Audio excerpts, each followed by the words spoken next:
Actually, kahapon ko pa sinustress yung speech ko. Kasi wala ko yung paghihirap kasi dumating akong nakakalumag-lumag na. So wala kaming struggle. Ang bagay namin ni tatay, travel and shopping. Ayun po. So, nagsulat ako ng apply. Kaya, ayun po. Kako pa talaga iniisip, ano yung sabihin ko? Kasi wala talaga kami paghihirap together, puro pagsasalap together. Pero yun, I just want to say, ever since I was a little girl, tingin ko na siya yung pinaka-cool na person. Grabe yung swagger, grabe yung style. Tapos super talino para, grabe napakatalino.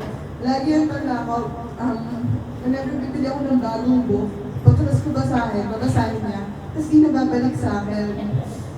Ito sa'yo, tapos lagi din yan, pag sa style advice pa usually, pag mga paglolo, ganun din, naghihigpit ka parang, oh, ganun suot mo, dito hindi.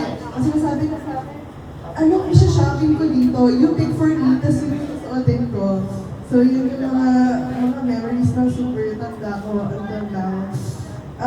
Ayun, so, ano na lang, so instead of yung mga memories and struggles, yung mga qualities na lang na I learned from him. So first po, she gave me in a way na very unapologetic. I know, usually intimidating and very unapologetic siya. And secure of himself.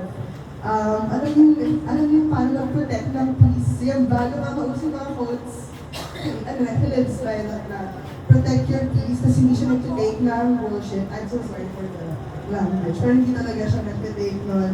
And, ayun, pero what I'm trying to say lang is, hindi siya, siya yung type na he lives his truth. And hindi siya nagsashy away sa opinion na alam niya ang tama. And yung kung anong alam niya yung malaramdaman niya talaga, yung totoo. And ayun, very optimistic din. Alam ko, anak na nagsasabi na, grabe, ang kasama. Parang hindi mo daan. Wala talaga masyado. But at the same time, ano kasi siya, doon ko siya natutunan na very optimistic. And he lives in the present. Alam mo yung hindi na problema yung tomorrow. Mga quality na yun na nakakalutong. Pero yun, talagang for him, live in the present, enjoy the moment. Ganun siyang klase ng tao. And, ayun, we traveled the most out of everyone. Kami ang travel buddies. And ako ang assistant, ako yung taga-buhat, secretary, taga-picture, taga-order, taga-buhat ng shopping.